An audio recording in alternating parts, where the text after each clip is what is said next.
On the morning of October 13th, 1899, the residents of Selkirk, Montana, awoke to an impossible sight that would haunt their community for generations.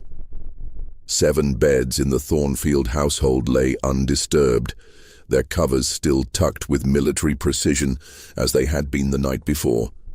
Yet the rooms felt as empty as abandoned graves. The 7 daughters of prominent merchant Gabriel Thornfield, Margaret, 26, Catherine, 24, twins Eleanor and Elizabeth, 22, Sarah, 20, Grace, 17, and Rebecca, just 14, had vanished without leaving so much as a footprint in the morning frost that covered their windowsills. No windows showed signs of forced entry, no doors had been left ajar, and most disturbing of all, their nightgowns hung precisely where they had placed them before retiring, as if the sisters had simply dissolved into the autumn air. The local sheriff's report, sealed by federal order for nearly 8 decades, contained a single chilling detail that authorities refused to discuss with anyone, including the sisters' own father. Each bedroom showed evidence of having been methodically searched by someone intimately familiar with the house's layout. Yet nothing whatsoever was missing. Not jewelry, not clothing, not even the small amounts of money the older sisters kept in their dresser drawers. What happened to the 7 sisters of Selkirk remains one of America's most haunting and inexplicable unsolved mysteries. And the truth buried in those dusty government files reveals a conspiracy of greed, corruption, and human trafficking that reaches far deeper than anyone in that isolated Montana town dared imagine. Before we continue with the story of the Thornfield sisters and uncover the shocking evidence that has been deliberately hidden from the public for over a century, make sure to subscribe to our channel and hit that notification bell so you never miss these dark historical mysteries that reveal the hidden truths of America's past. Also, let us know in the comments which state you're listening from. We love hearing from our community of mystery seekers around the world, and your engagement helps us bring these forgotten stories back to light. The investigation that followed would expose not just the fate of 7 innocent young women, but an entire network of predators who had been systematically destroying families across the American frontier for decades.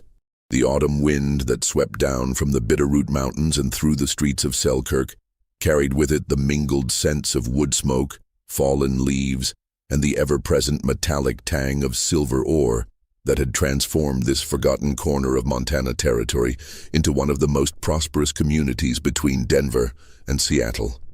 In 1899, Selkirk was a town caught between 2 worlds, the rough-hewn frontier settlement it had been just a decade earlier, and the refined community it aspired to become as Eastern money and influence flowed westward along the newly completed Northern Pacific Railroad line.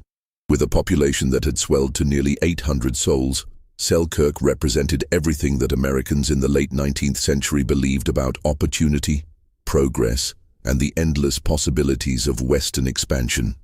The main street buzzed with activity from dawn until well past sunset. Freight wagons loaded with silver ore rumbling toward the railway depot, well-dressed businessmen stepping off the evening train from Chicago and New York, and families who had traveled thousands of miles for the chance to build new lives in a place where a man's worth was measured by his determination rather than his pedigree. Yet beneath this veneer of prosperity and progress lay the same tensions that plagued communities throughout the American West. The rapid influx of money and people had created sharp divisions between the established families who had survived the lean early years and the newcomers who arrived with Eastern capital and sophisticated business connections. Labor disputes simmered constantly between the miners who risked their lives daily in the silver shafts and the investors who lived in comfort hundreds of miles away. Most troubling of all were the whispered concerns about young women who had arrived with their families, but then mysteriously departed for opportunities in distant cities, leaving behind only vague explanations and tearful farewells. At the center of Selkirk's transformation stood Gabriel Thornfield, a man whose remarkable success story had become legendary throughout the territory, but was beginning to attract uncomfortable scrutiny from those who wondered how a simple dry goods merchant had accumulated such extraordinary wealth in such a short time. Gabriel had arrived in Selkirk during the brutal winter of 1892, driving a single wagon loaded with basic supplies and accompanied by his 7 daughters, his wife having died of pneumonia during their journey from Ohio. The sight of this determined widower and his children, huddled around a campfire in the bitter cold, had moved the established residents to offer assistance, and Gabriel had quickly established himself as both a shrewd businessman and a devoted father. Within 2 years, Gabriel's modest general store had expanded to become the largest commercial establishment between Butte and Missoula. He had negotiated exclusive contracts with mining companies, established trading relationships with suppliers in Chicago and San Francisco, and somehow secured the financing necessary to build the most impressive private residence in 3 counties. The 3-story Victorian mansion on Maple Street, with its elaborate gingerbread trim, stained glass windows and wraparound porch, served as both a symbol of his success and a testament to his devotion to providing his daughters with every advantage that wealth could buy. The 7 Thornfield sisters had grown into young women who were admired and respected throughout the community, each developing distinct personalities and talents that contributed to Selkirk's cultural and social life. Margaret, the eldest, possessed a sharp intellect and natural leadership abilities that had made her the most effective teacher the town school had ever employed. Her progressive teaching methods, which emphasized critical thinking and practical skills over rote memorization, had drawn praise from parents and education officials as far away as Helena.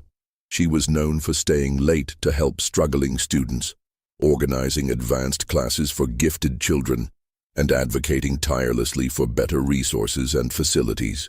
Catherine, just 2 years younger than Margaret, had inherited their mother's artistic talents and had transformed them into a passion that enriched the entire community. Her paintings, landscapes that captured the rugged beauty of Montana's mountains and valleys, portraits that revealed the character and dignity of frontier families, and still, lives that found beauty in the simple objects of daily life, adorned homes and businesses throughout Selkirk. She had organized cultural events that brought refinement and entertainment to the frontier town, including concerts, art exhibitions, and literary discussions that attracted visitors from neighboring communities. The twins, Eleanor and Elizabeth, were inseparable companions who had channeled their natural ability with needle and thread into a thriving seamstress business that employed several local women and provided services ranging from simple alterations to elaborate wedding gowns. Their shop had become a gathering place where women could discuss community affairs, share news, and support each other through the challenges of frontier life. Despite their identical appearance, the twins had developed distinct personalities. Eleanor was the more outgoing and business-minded, while Elizabeth possessed a quiet wisdom that made her a trusted confidant for many of Selkirk's residents. Sarah, 20 years old and blessed with a voice that could fill the Methodist Church without strain, had become the heart of Selkirk's religious and charitable activities. She organized the church choir, directed holiday pageants that drew audiences from throughout the valley, and led fundraising efforts for families affected by mining accidents or other tragedies. Her compassion and organizational skills had made her indispensable to the community's efforts to care for its most vulnerable members, including widows, orphans, and injured miners. Grace, at 17, had already demonstrated a mathematical ability that astounded her teachers and made her invaluable to her father's increasingly complex business operations. She could calculate compound interest in her head, balance multiple sets of books simultaneously, and spot discrepancies in financial records that escaped the notice of experienced bookkeepers. Her father had begun consulting her on major business decisions, and several prominent businessmen had remarked that Grace possessed the sharpest financial mind they had ever encountered in someone so young. Rebecca, the youngest at 14, brought joy and laughter to everyone around her with an infectious personality that could brighten even the darkest winter day. Despite her youth, she had already shown remarkable maturity by volunteering at the town's small library, where she read to children whose parents worked long hours in the mines or shops. Her natural empathy and genuine interest in others had made her beloved by families throughout Selkirk, and many predicted she would grow up to become a teacher or nurse who would continue her family's tradition of service to the community. The Thornfield family's prominence in Selkirk society, however, had begun to attract attention that Gabriel found increasingly uncomfortable. Some residents whispered that his rapid accumulation of wealth suggested connections to powerful interests back east, while others questioned how a man who had arrived with virtually nothing had secured the financing necessary to build such an elaborate home and expand his business so dramatically. These suspicions intensified during the summer and early autumn of 1899, as Gabriel began hosting private meetings with well-dressed strangers who arrived on the evening train and departed before dawn, conducting their business in hushed conversations behind the closed doors of his study. The political and economic climate of 1899 added another layer of tension to life in Selkirk and throughout the American West. The nation was still recovering from the devastating economic depression that had begun in 1893, and the effects of bank failures, business closures, and unemployment continued to ripple through communities that had previously enjoyed steady prosperity. Labor disputes were becoming increasingly common and violent in mining communities throughout Montana, Colorado, and Idaho, as workers organized to demand better wages, safer working conditions, and protection from the arbitrary power of distant investors who viewed frontier laborers as expendable resources.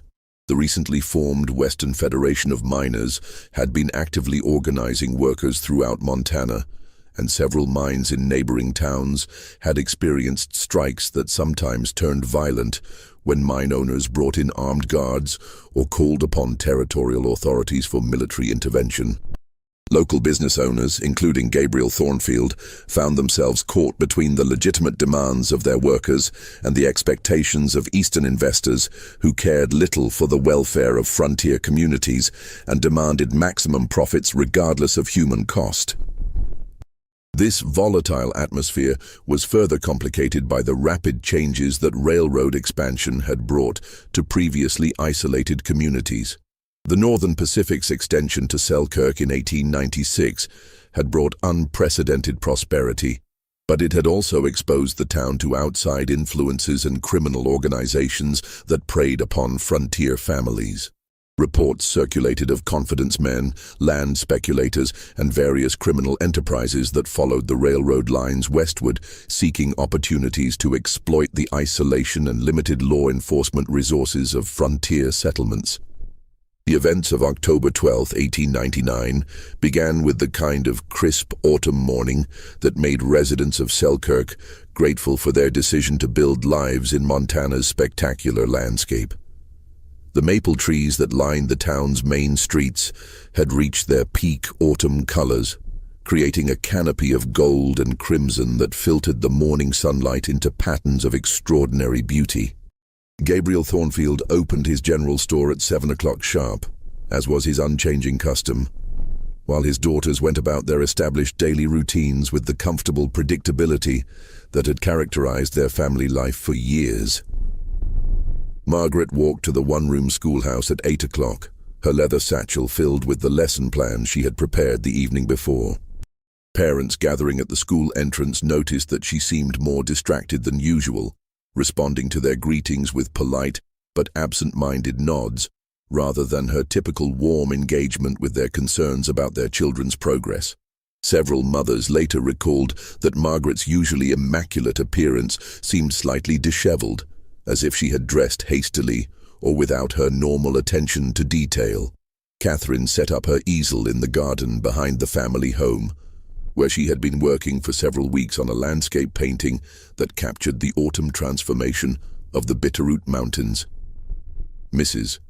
Henrietta Walsh, who lived across the street and often watched Catherine work from her kitchen window, noticed that the young artist seemed unable to concentrate on her painting, frequently setting down her brush to pace around the garden or stare toward the train station at the edge of town.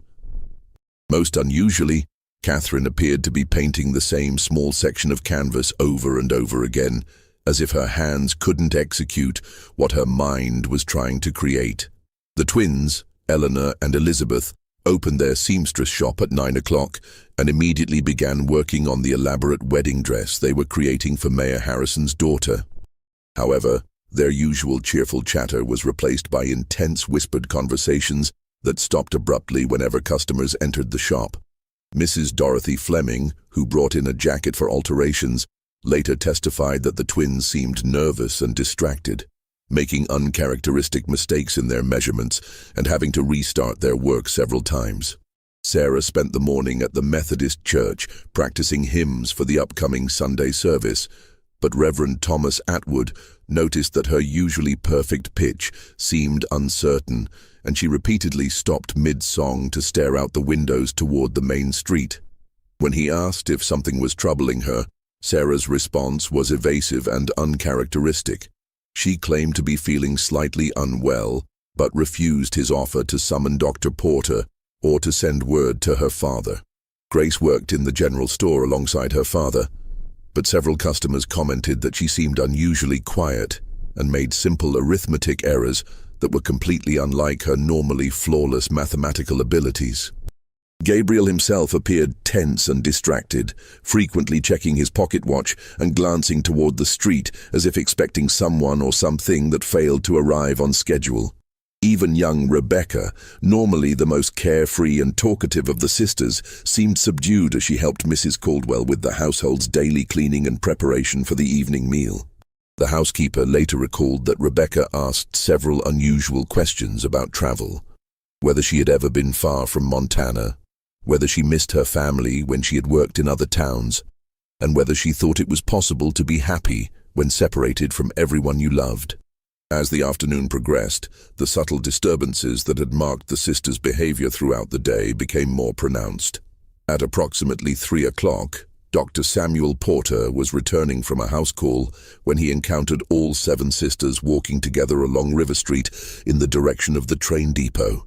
This struck him as highly unusual, since their daily routines typically kept them occupied with their individual responsibilities during the afternoon hours, and he had never seen them all together away from the family home except during church services or special community events.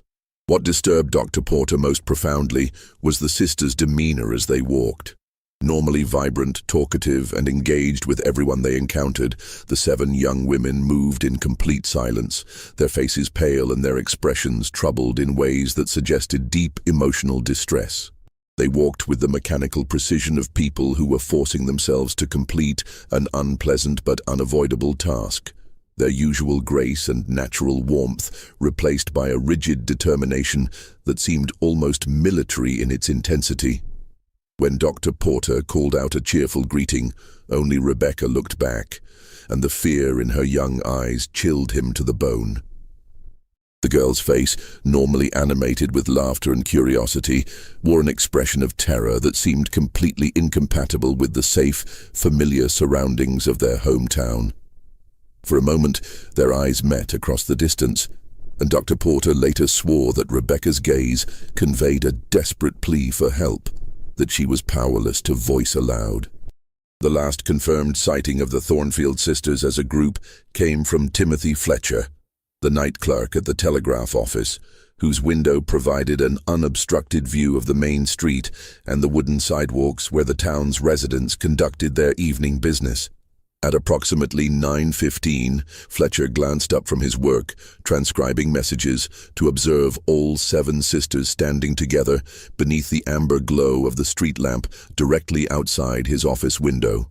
Their positioning and body language struck Fletcher as extraordinary and troubling. Rather than the casual arrangement of sisters engaged in conversation or family business, they stood in a precise line facing toward the train station, their posture rigid and their attention focused with an intensity that suggested both anticipation and dread. They appeared to be waiting for something or someone specific, their stillness so complete that Fletcher initially wondered if his eyes were playing tricks on him in the uncertain lamplight. What made this sighting particularly significant was the unusual nature of their clothing. Instead of the practical work dresses or comfortable evening wear they typically chose for family activities, all 7 sisters were dressed in their finest garments, elaborate dresses more suitable for special occasions or formal social events than for an ordinary Thursday evening in Selkirk. Their hair was arranged with a formality that suggested careful preparation, and each wore jewelry that Fletcher had only seen them display during church services or community celebrations. Most disturbing of all was the collective expression visible on their faces in the lamplight.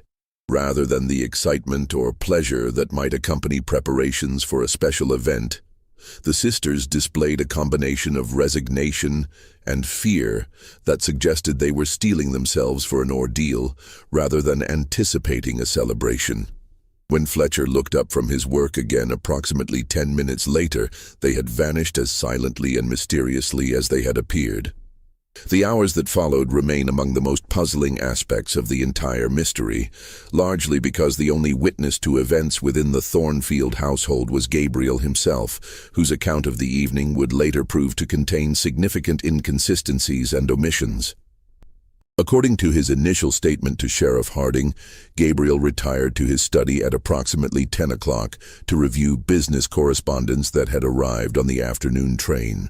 He claimed to have spent roughly 90 minutes reading letters and updating his business records, a routine that had been his invariable custom for years. Mrs. Caldwell, the family's housekeeper and the only non-family member with regular access to the household, finished her evening duties and departed for her own cottage at precisely 10:30, as was her established routine. Her later testimony provided crucial details about the atmosphere within the house during those final hours. She described an unusual quietness that seemed to pervade the entire building. None of the sisters' voices could be heard from their rooms, no footsteps echoed from the upper floors, and even the normal sounds of settling wood and shifting furniture that characterized the large house in the evening seemed muted and strange. Most significantly, Mrs. Caldwell noticed that the usual preparations for the following day had not been completed. Typically, the sisters would lay out their clothing for the morning, prepare materials for their various activities, and complete small household tasks that would make the next day's routines more efficient. On the evening of October 12th, however, none of these preparations had been made, as if the sisters had abandoned their normal concern for future activities and focused entirely on immediate, undisclosed concerns. Gabriel claimed that he went to bed at his normal hour of 11:30, assuming that his daughters had already retired to their respective rooms on the 2nd and 3rd floors of the house. His account of his evening routine matched the pattern he had followed for years. A final check of the doors and windows, a brief prayer in the family's small chapel room, and retirement to the master bedroom that he had occupied alone since his wife's death during their journey to Montana. What happened during the hours between 11:30 on the evening of October 12th and dawn on October 13th remains one of the most perplexing aspects of the entire case. Gabriel maintained that he slept normally and heard nothing unusual during the night, yet the physical evidence discovered the following morning suggested that extraordinary and carefully coordinated activities had taken place throughout the house while he remained unaware in his bedroom. The discovery that would transform the Thornfield disappearance from a family crisis into a nationwide mystery began at dawn on October 13th when Mrs. Caldwell arrived to begin her daily routine of preparing breakfast and organizing the household for another day. Her key turned easily in the front door, which she found securely locked as she had left it the previous evening, and she entered the house expecting to encounter the familiar sounds and rhythms of a large family beginning their morning activities. Instead, she was greeted by a silence so profound and unnatural that she later described it as feeling like entering a tomb. No footsteps echoed from the upper floors, no voices called morning greetings, and even the mechanical sounds of the house, the ticking of clocks, the settling of wooden beams, the whisper of air moving through the rooms, seemed muted and strange. Mrs. Caldwell's first instinct was to attribute this unusual quiet to the family's having overslept, perhaps due to late-night activities or the effects of the unseasonably cold weather that had settled over Selkirk during the night. Her concern began to escalate when she discovered that the kitchen showed no signs of having been used for the late evening snack that was part of the family's established routine. The sisters typically prepared tea and light refreshments around 10 o'clock each evening, gathering in the kitchen to discuss the day's events and make plans for the following day. On the morning of October 13th, however, the kitchen remained exactly as Mrs. Caldwell had left it the previous evening: clean, organized, and completely unused. Growing more puzzled and concerned, Mrs. Caldwell climbed the main staircase to the second floor, where Margaret, Catherine, and the twins maintained their bedrooms. The hallway was eerily quiet, with none of the doors standing open, as was typical when the sisters were preparing for their morning activities. When Mrs. Caldwell knocked softly on Margaret's door and received no response, she hesitantly turned the handle and discovered a sight that would haunt her for the rest of her life.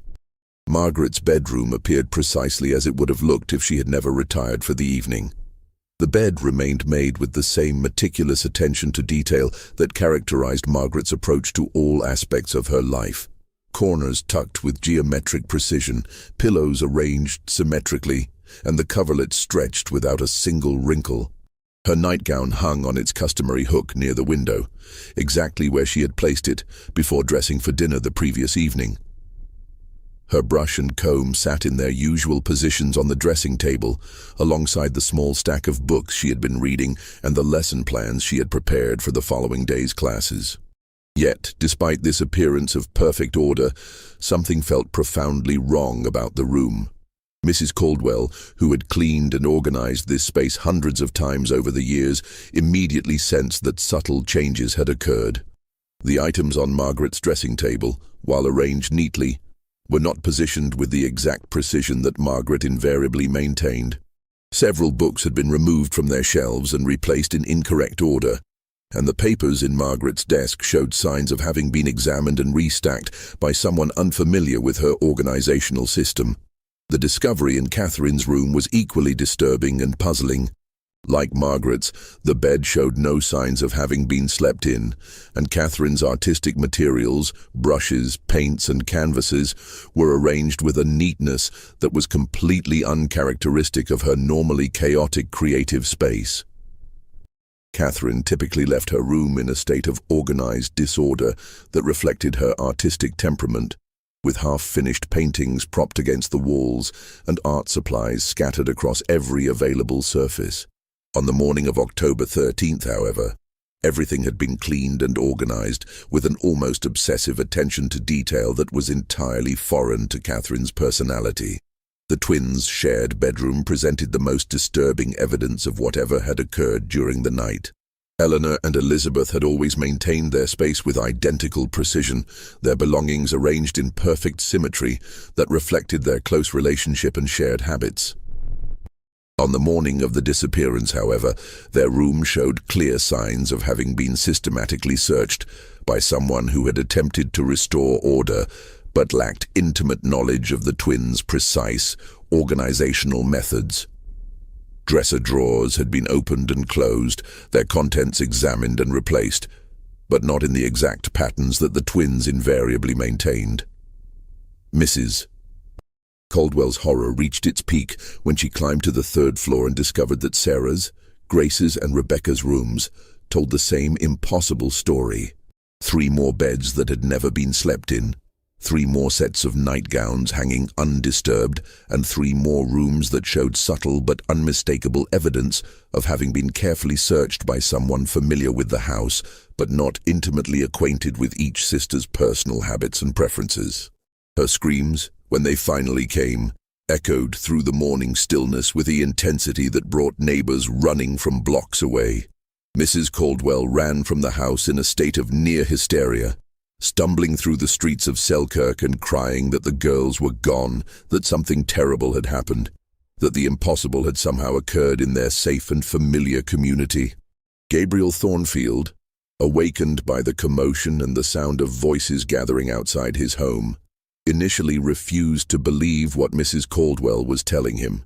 He rushed through the house, calling his daughters' names and checking each room with the desperate hope that some simple explanation would resolve the crisis.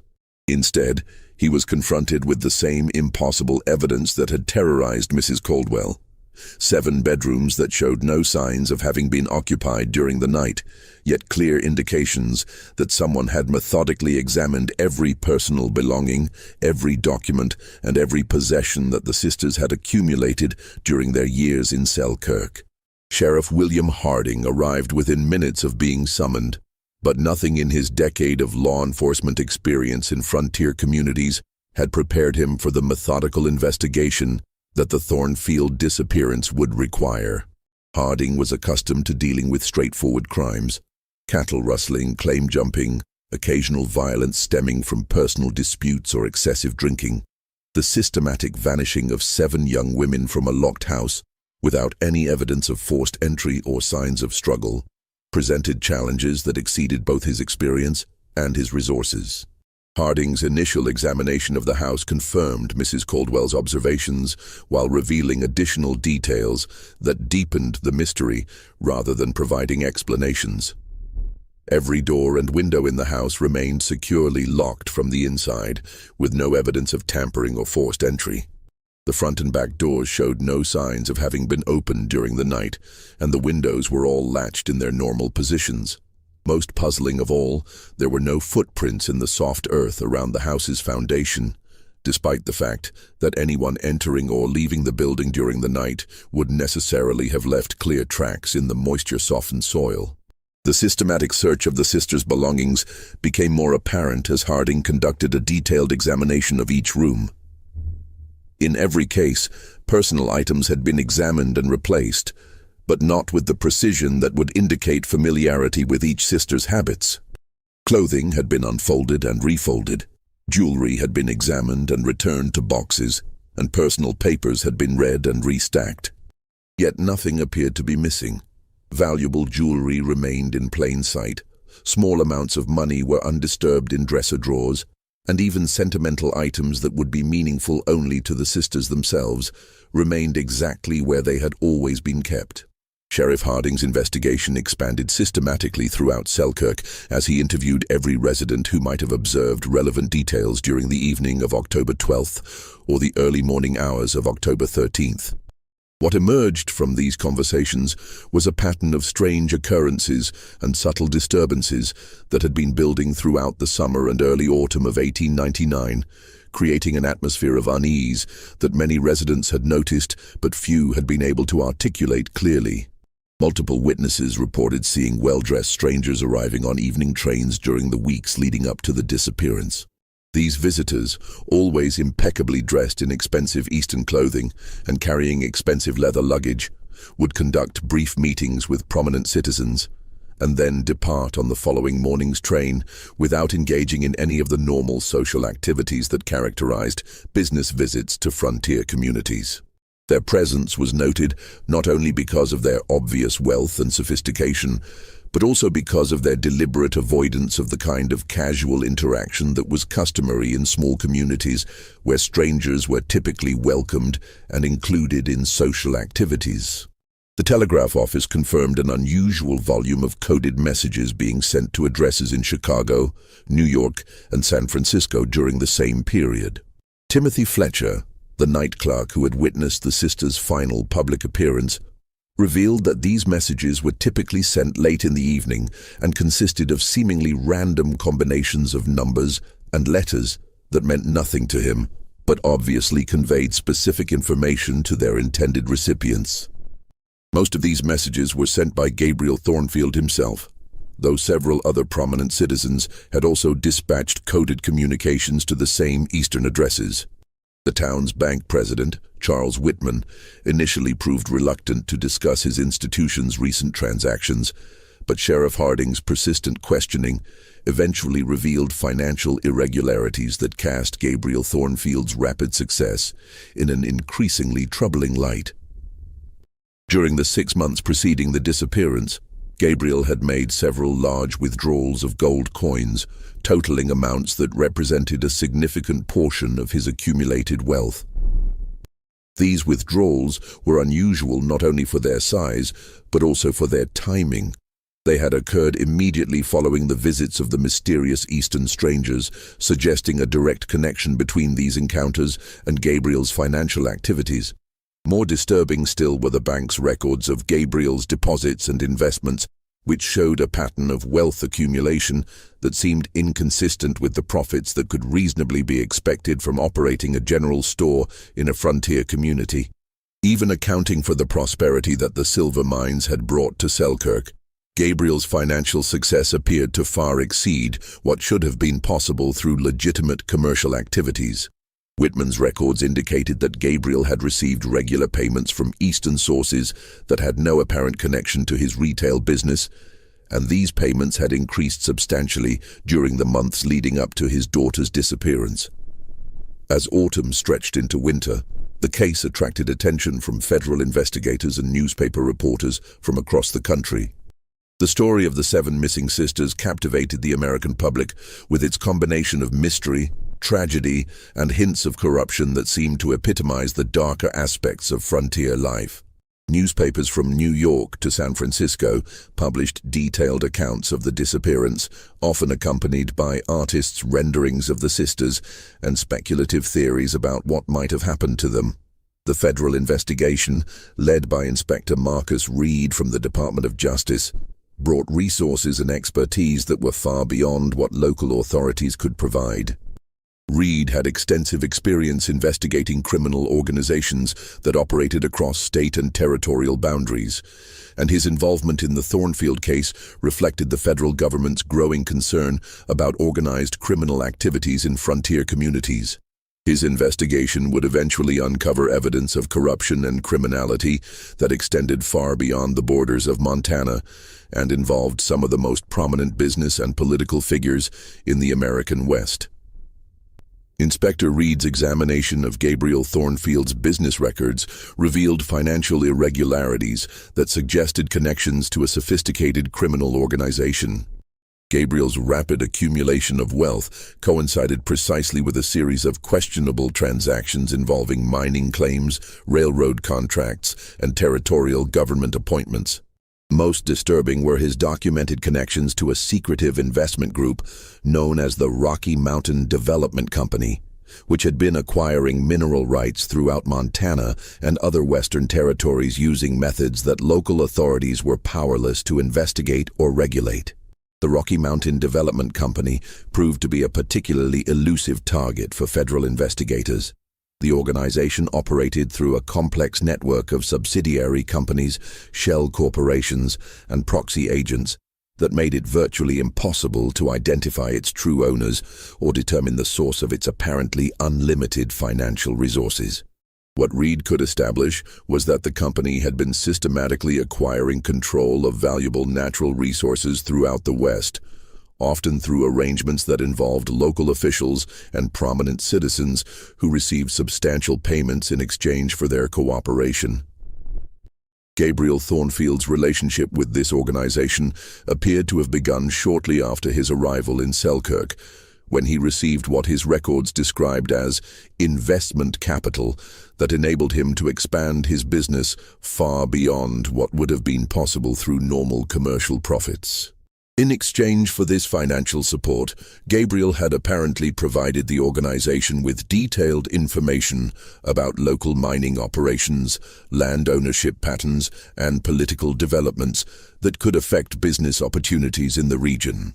As winter settled over Selkirk and the immediate search for the 7 sisters gradually shifted from active investigation to cold case status, the town itself began to undergo changes that reflected the trauma and suspicion that the disappearance had generated. Several families, uncomfortable with the implications of the federal investigation and the attention that the case had brought to their community, decided to seek opportunities elsewhere. New residents arrived who had no connection to the tragedy and no investment in uncovering the truth about what had happened to the Thornfield sisters. Gabriel himself became an increasingly reclusive figure who rarely left his empty mansion except to visit the cemetery where he had erected 7 marble headstones despite the absence of bodies to bury beneath them. His general store, once the center of commercial and social activity in Selkirk, was sold to new owners who had no knowledge of or interest in the mysterious circumstances that had led to Gabriel's withdrawal from community life. The new proprietors found that many of Gabriel's business records had been destroyed or removed, making it impossible to understand the full extent of his financial relationships or the source of his former prosperity. The physical evidence of the sisters' former presence gradually disappeared from Selkirk as well. Their clothing and personal belongings were packed away in the mansion's attic. Their artistic and literary contributions to community life were replaced by new activities organized by recent arrivals. And even their names began to fade from daily conversation as residents focused on moving forward rather than dwelling on a mystery that seemed destined to remain forever unsolved. By the spring of 1901, many of Selkirk's original residents had departed for opportunities in other communities, taking with them their memories, suspicions, and theories about what had really happened to the Seven Sisters. The town that emerged from this transition bore little resemblance to the close-knit community that had existed before October 13, 1899. In its place was a more impersonal settlement populated largely by people who had no emotional investment in the Thornfield tragedy and no interest in pursuing investigations that might threaten their own opportunities for prosperity and advancement. The transformation of Selkirk from a community united by shared history and mutual support into a collection of strangers focused primarily on individual advancement reflected broader changes that were occurring throughout the American West as the 19th century drew to a close. The frontier's promise of limitless opportunity and democratic equality was increasingly challenged by the reality of organized exploitation, systematic corruption, and the growing power of Eastern financial interests that viewed Western communities as sources of natural resources rather than as collections of human beings deserving protection and respect. 23 years after the disappearance that had shattered the Thornfield family and transformed the community of Selkirk, a discovery in Chicago would reopen the case and reveal connections that stretched far beyond the borders of Montana Territory. In the spring of 1922, during the demolition of an abandoned warehouse on the city's south side, construction workers uncovered a hidden room that had been concealed behind false walls and forgotten for decades. The chamber contained dozens of filing cabinets, storage boxes, and personal items that told the story of a criminal enterprise that had operated with impunity throughout the late 19th and early 20th centuries. Among the artifacts discovered in this hidden archive were 7 small photographs, each showing one of the Thornfield sisters in formal poses that suggested professional studio work. The images were accompanied by detailed written descriptions of each sister's personality, skills, family background, and physical characteristics, compiled with the kind of thoroughness that suggested commercial rather than personal interest. Most disturbing of all, the photographs appeared to have been taken after the sisters' disappearance from Selkirk, as several showed the young women at ages they had never reached in their Montana home. Margaret appeared to be in her 30s in the photograph, her face showing the maturity and gravity that came with adult responsibilities and experiences. Catherine's image captured her in elegant clothing that suggested prosperity and social status, but her eyes held a sadness that seemed incompatible with material success. The twins, Eleanor and Elizabeth, had been photographed separately rather than together, their identical features showing subtle differences that suggested they had developed distinct personalities during their years of separation from each other and their family. Sarah's photograph showed her in formal attire that suggested she had maintained her involvement in religious or charitable activities, but the expression on her face conveyed a profound melancholy that spoke of dreams deferred and hopes abandoned. Grace, captured in what appeared to be her mid-20s, wore the clothing of a woman engaged in professional activities, but her once bright eyes seemed dulled by experiences that had crushed her natural optimism and intellectual curiosity. Most heartbreaking of all was Rebecca's image, which showed her as a young woman in her early 20s, beautiful and properly dressed, but with none of the infectious joy and laughter that had made her beloved in Selkirk. Detective John Sullivan of the Chicago Police Department, who had been investigating the warehouse discovery as part of a broader inquiry into organized crime activities, immediately recognized the significance of these photographs and the accompanying documentation. The materials were part of a vast archive that detailed the operations of what appeared to be a sophisticated criminal organization specializing in what they euphemistically referred to as domestic placement services and social advancement opportunities for frontier families. The organization's records, maintained with meticulous attention to detail over several decades, revealed a business model that was both ingenious and horrifying in its systematic exploitation of vulnerable families throughout the American West.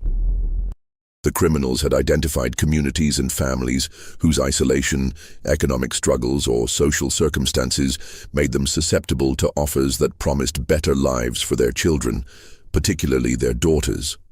They operated through a network of seemingly legitimate businesses, employment agencies, matrimonial services, educational institutions, and charitable organizations that provided perfect cover for their actual activities.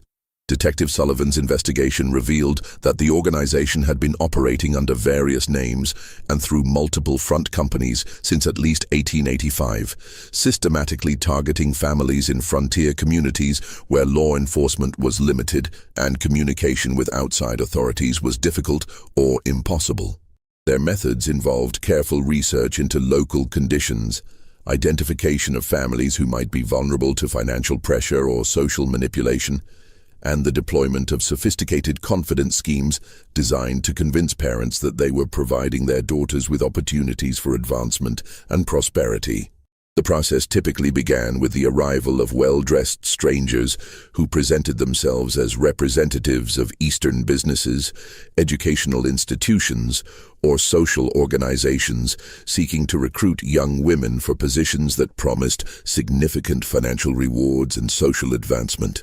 These recruiters carried impressive credentials, letters of recommendation from prominent figures, and detailed proposals that seemed to offer genuine opportunities for families struggling with the limitations and hardships of frontier life.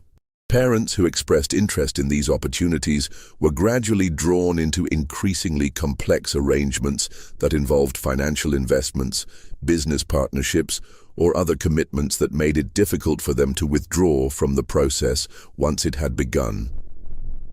The organization's representatives were skilled at identifying each family's particular vulnerabilities, financial pressures, social ambitions, concerns about their daughters' futures in isolated communities, and crafting proposals that addressed these specific concerns, while gradually increasing the family's dependence on the organization's resources and expertise. The final stage of the process involved the actual removal of the young women from their families and communities, typically accomplished through elaborate deceptions that convinced both the victims and their families that they were participating in legitimate opportunities for advancement. In some cases, the young women were told they were traveling to distant cities for employment or educational opportunities, while their families were informed that their daughters had decided to pursue independent lives in more sophisticated urban environments. Detective Sullivan's investigation into the Thornfield case specifically revealed that Gabriel's involvement with the organization had begun much earlier than anyone in Selkirk had realized.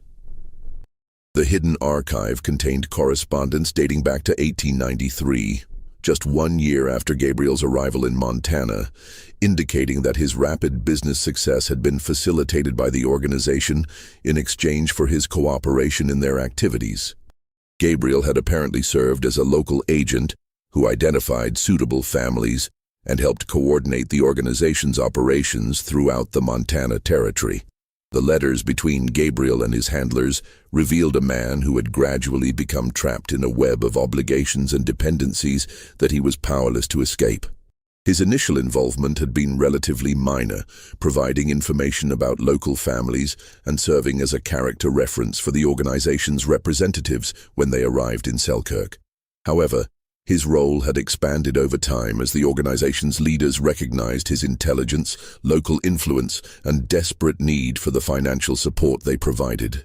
By 1899, Gabriel's position had become untenable as federal investigators began examining the organization's activities, and local residents became increasingly suspicious of the strange visitors and mysterious business dealings that had characterized Selkirk's recent prosperity. The organization's leaders had apparently decided that Gabriel's usefulness was outweighed by the risk he represented, and they had demanded that he fulfill his ultimate obligation to them by providing his own daughters as compensation for the investments they had made in his success.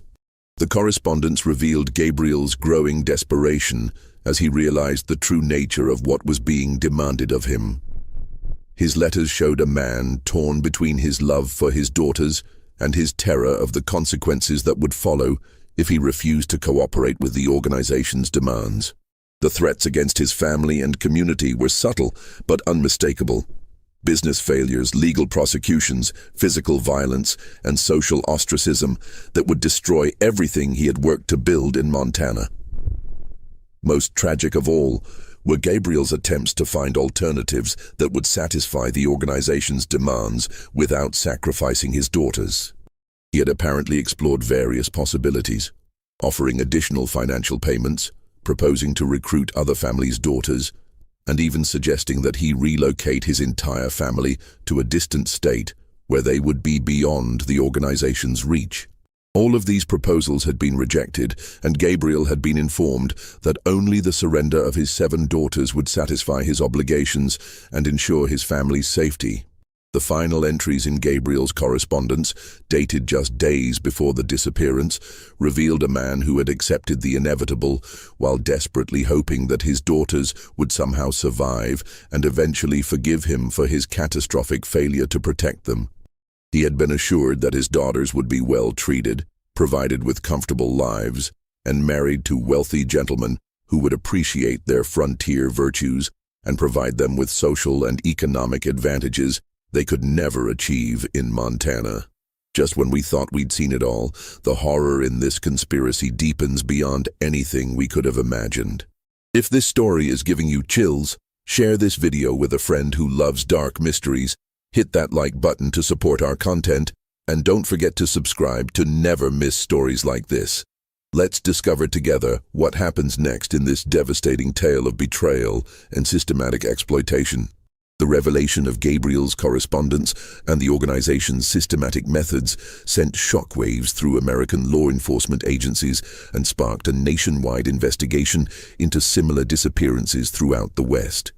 Detective Sullivan's discovery had exposed not just the fate of the Thornfield sisters, but evidence of a criminal enterprise that had operated with near impunity for decades, destroying hundreds of families while enriching a network of criminals who had corrupted officials at every level of government. As federal agents delved deeper into the organization's records, they uncovered evidence of corruption that reached into the highest levels of territorial and state governments, federal law enforcement agencies, and even congressional offices in Washington, D.C. Judges had been systematically bribed or coerced into ignoring missing person cases and dismissing legal challenges that threatened to expose the organization's activities. Sheriffs and territorial marshals had received regular payments to suppress investigations and intimidate families who attempted to pursue cases involving their missing daughters. Most shocking of all was the discovery that several prominent politicians and business leaders had been active participants in the organization's operations, using their official positions to facilitate the trafficking of young women, while publicly advocating for law and order and family values.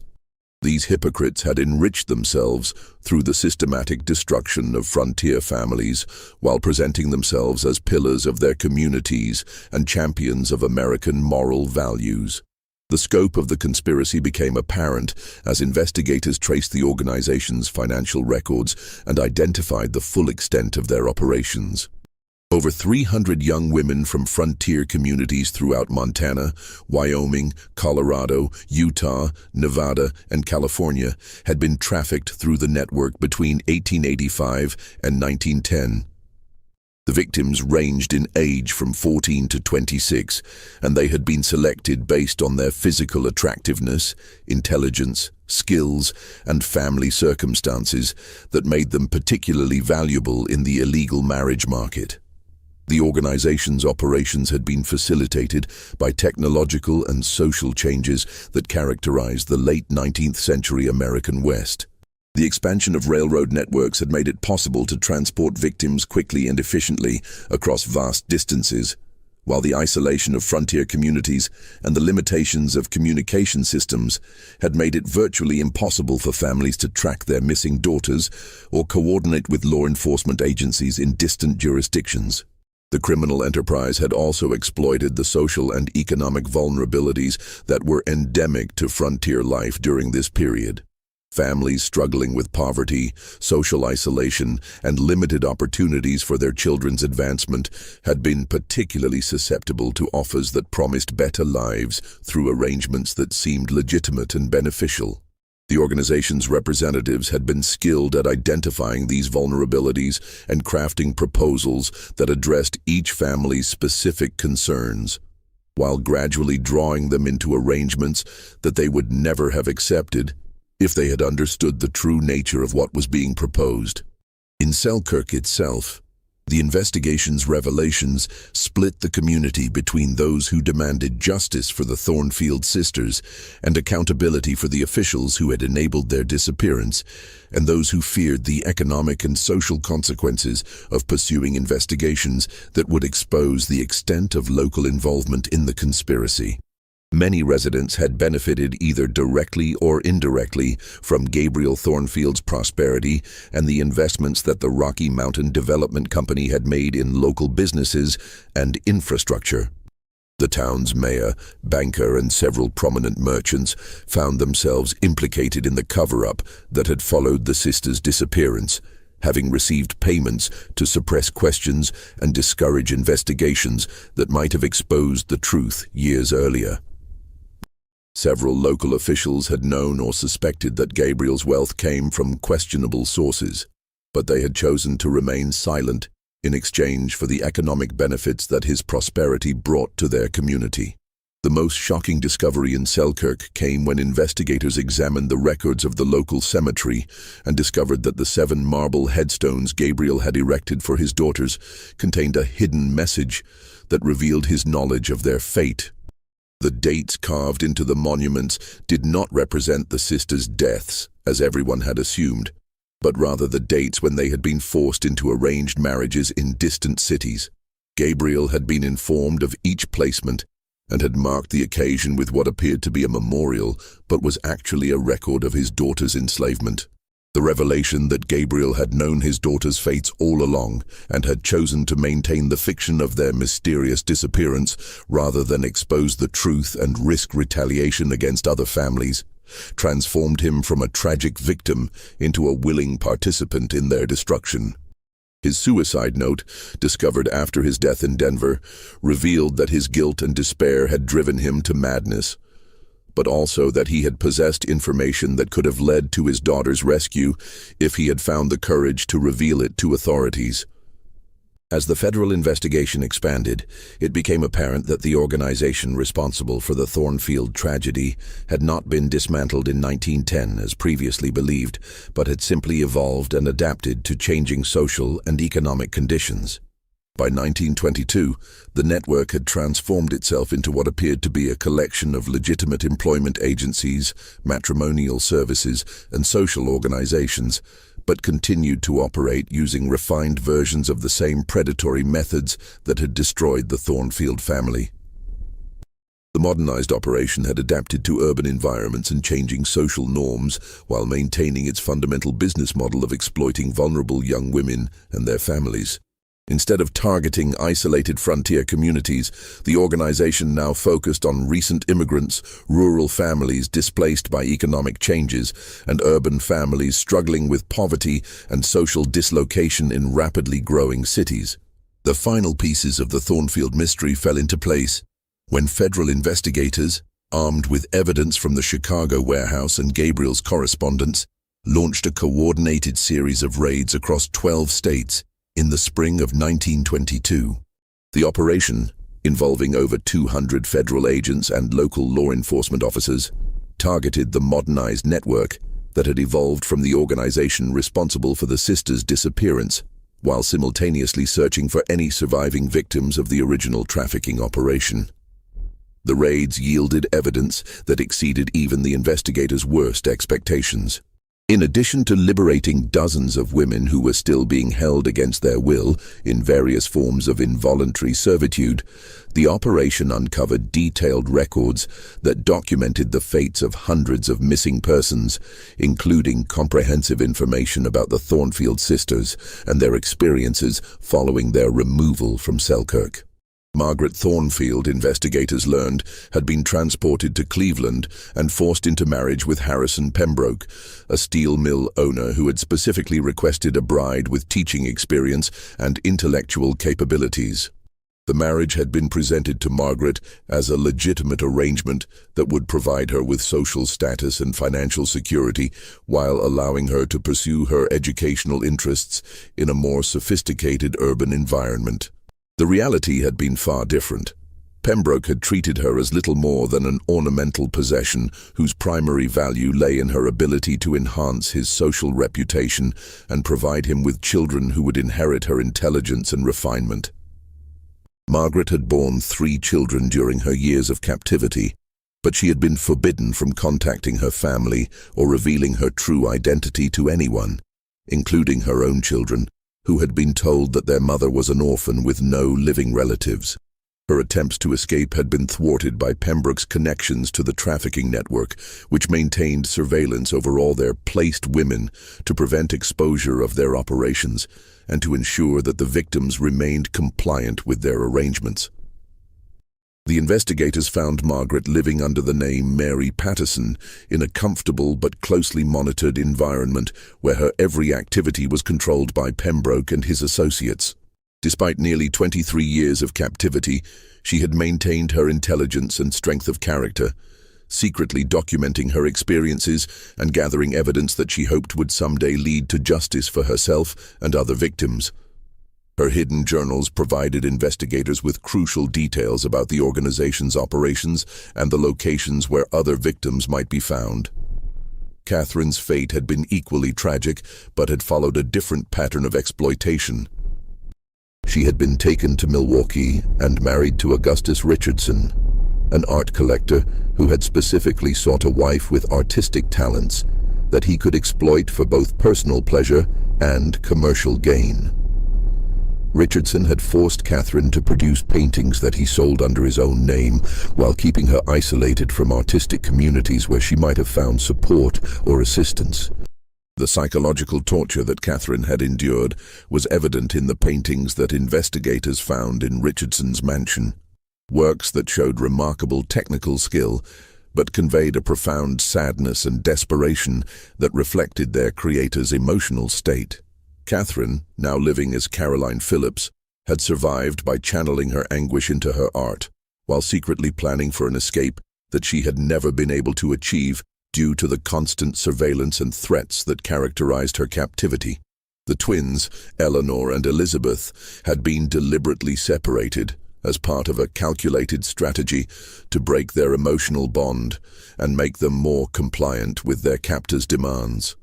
Eleanor had been placed in St. Louis with Marcus Whitfield, a businessman who had wanted a wife who would manage his household and social affairs with frontier efficiency and reliability.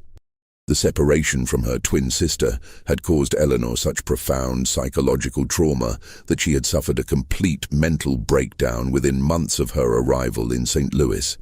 Elizabeth had been taken to Chicago and forced into marriage with Samuel Henderson, a banker who had valued her practical skills and frontier hardiness, but had shown no interest in her emotional well-being or personal happiness. The loss of her sister and the trauma of her captivity had transformed Elizabeth from the outgoing, confident young woman she had been in Selkirk into a withdrawn, fearful person who lived in constant dread of punishment or retaliation. The investigation revealed that both twins had been told that their sister had died. a lie designed to prevent them from attempting to contact each other and to eliminate any hope of eventual reunion. This deliberate cruelty had been part of the organization's standard operating procedures for victims who had particularly close family relationships that might motivate escape attempts or resistance to their captors' demands. Sarah's story proved to be one of the most heartbreaking aspects of the entire case.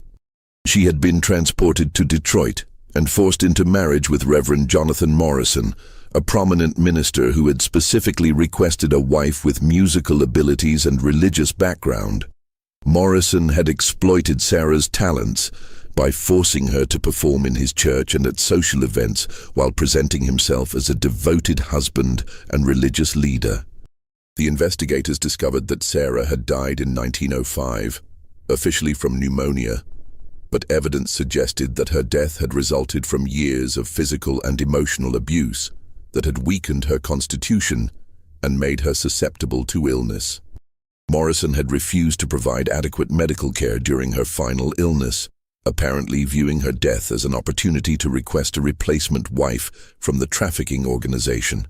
Grace's mathematical abilities had made her particularly valuable to the organization's leaders, who had placed her with Theodore Blackstone, a Chicago businessman who had used her skills to manage his complex financial operations while keeping her isolated from any contact with the outside world. Grace had been forced to use her intellectual gifts to facilitate criminal activities, including money laundering and fraudulent investment schemes that had enriched Blackstone while destroying the financial security of countless innocent victims. The investigators found evidence that Grace had tried repeatedly to sabotage Blackstone's operations by introducing subtle errors into his financial calculations, hoping to expose his criminal activities to authorities. These acts of resistance had been discovered, however, and Grace had been subjected to increasingly severe punishments that had eventually broken her spirit and destroyed her health.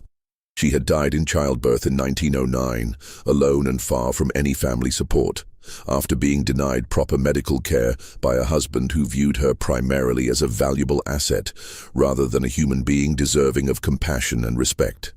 Rebecca's fate was perhaps the most tragic of all the sisters, as her youth had made her unsuitable for immediate placement and had resulted in years of captivity in various holding facilities, while the organization's leaders waited for her to reach an age that would make her marketable to their clients. During these years, Rebecca had been moved frequently between different locations, never allowed to form lasting relationships or to develop any sense of stability or security. The constant relocations and the psychological trauma of separation from her family had taken a severe toll on Rebecca's physical and mental health. By the time she reached an age where placement might have been possible, her deteriorated condition had made her unsuitable for the kind of arrangements that the organization typically facilitated.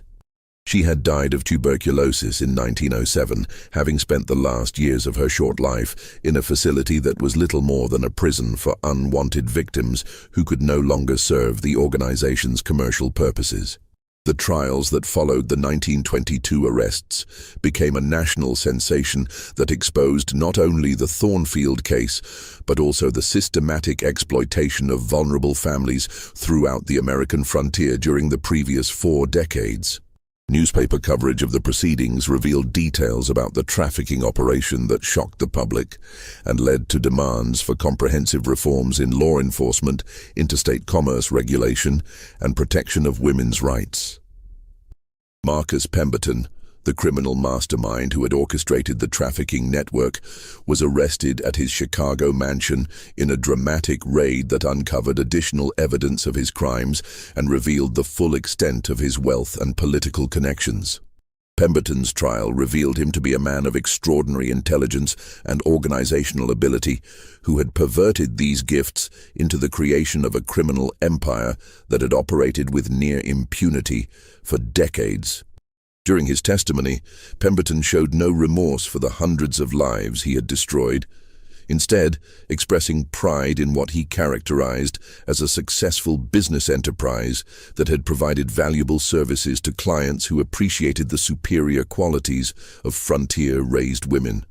His cold, calculating demeanor and complete lack of empathy for his victims horrified even hardened court observers and provided clear evidence of the sociopathic personality that had enabled him to commit such systematic crimes against vulnerable families. 17 of Pemberton's associates were convicted alongside him on various charges related to kidnapping, human trafficking, conspiracy, and corruption of public officials. The evidence presented during their trials revealed the sophisticated nature of the organization's operations and the extent of the corruption that had enabled their crimes to continue undetected for so long. However, the web of corruption and complicity that had enabled the trafficking operation meant that many participants escaped prosecution due to destroyed evidence, intimidated witnesses, and the convenient deaths of key figures before they could testify. Several prominent politicians, judges, and business leaders who had clearly been involved in the conspiracy managed to avoid criminal charges through their political connections and financial resources, though their reputations were permanently destroyed by the revelations that emerged during the trials. The 3 surviving Thornfield sisters faced an agonizing choice when investigators offered them the opportunity to testify publicly and seek justice for their suffering. Testifying would mean revealing their true identities and destroying the lives they had built during their years of captivity, potentially endangering their children and exposing them to retaliation from surviving members of the criminal organization. Margaret, now 49 years old and living as Mary Patterson, chose to testify despite the personal cost involved. Her courage in confronting her captors and revealing the details of her 23 years of enslavement made her a powerful advocate for other trafficking victims and helped establish legal precedents that would provide better protection for women and families in vulnerable situations. Her testimony was particularly effective because of her intelligence, dignity, and ability to articulate the psychological and emotional damage that the trafficking experience had inflicted on its victims. Catherine and Elizabeth, however, chose to maintain their assumed identities and live quietly with the terrible knowledge of their past. Catherine, now living as Caroline Phillips, had established a life in Milwaukee that included children who knew nothing of her true background, and she felt that revealing the truth would destroy their happiness and security without providing any meaningful benefit to other victims. Elizabeth, still living as Ellen Pierce in St. Louis, had never fully recovered from the psychological trauma of separation from her twin sister and felt emotionally incapable of reliving her experiences through public testimony. The decision to remain silent was respected by the investigators, who understood that these women had already sacrificed enough and had no obligation to expose themselves to further trauma in pursuit of justice that might ultimately prove elusive. Their choice to preserve the lives they had built also reflected the complex reality that many trafficking victims faced: the need to balance the desire for justice against the practical requirements of survival and protection of their families. The town of Selkirk itself never fully recovered from the revelation of what had happened to its most prominent family and the exposure of the corruption that had enabled their tragedy. Many longtime residents chose to leave rather than continue living in a community that had been built on such a horrific foundation of exploitation and betrayal. The Thornfield mansion, which had stood empty since Gabriel's departure for Denver, was eventually torn down in 1925, and the lot was left vacant as if the community was trying to erase all physical reminders of the family's fate. The 7 marble headstones in the cemetery were replaced with a single monument bearing the inscription, "To the 7 sisters, victims of greed and betrayal, may truth finally set you free." The new memorial was funded by contributions from residents throughout Montana who had been moved by the sisters' story and wanted to ensure that their sacrifice would not be forgotten by future generations. The broader impact of the Thornfield case extended far beyond Montana's borders and contributed to significant reforms in how missing person cases were handled throughout the United States. New federal laws were passed requiring greater oversight of employment agencies and matrimonial services, and interstate cooperation in criminal investigations was significantly improved through the establishment of new communication systems and standardized procedures for sharing information between law enforcement agencies. Perhaps most importantly, the case revealed how economic desperation and social isolation could make entire communities vulnerable to exploitation by sophisticated criminal organizations.